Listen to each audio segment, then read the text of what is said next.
Welcome to this video on creating self-grading activities in Google Sheets. Some self-grading activities use photos or pixels to reveal an image when the student enters the correct answer. I'm Ashley Haken, Technology Integration with the Southwest West Central Cooperative.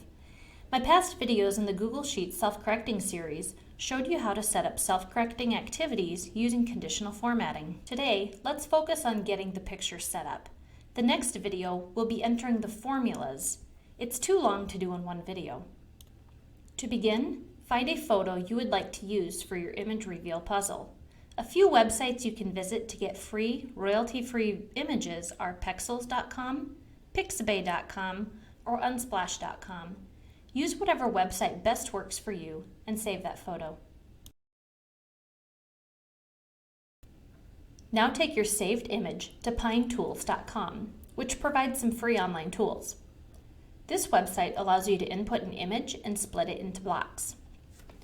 On the main page, go to the Images area, click More,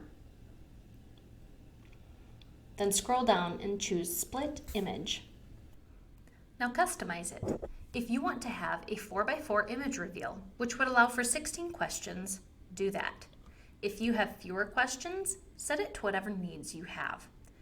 I have already saved a picture for use, so I choose the file from my computer as an input image.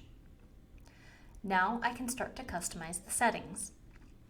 For the ease of this, I am going to split my image into 24 images since the self-correcting page I set up in previous videos has 8 questions that have 3 answers.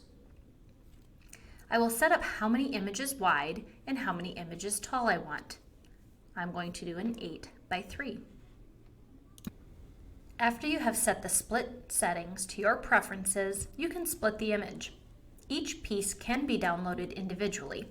If you do that, be sure to get organized and save them all in one folder where you can easily find them later.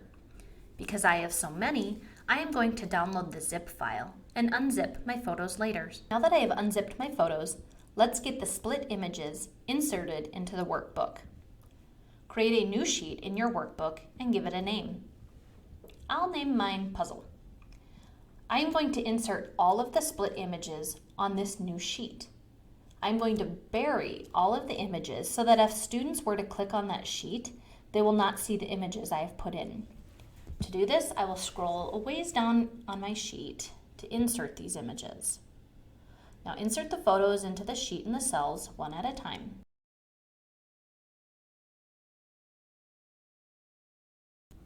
We'll need the images saved here for when we input the formulas that will reveal images as correct answers are entered correctly. Stay tuned.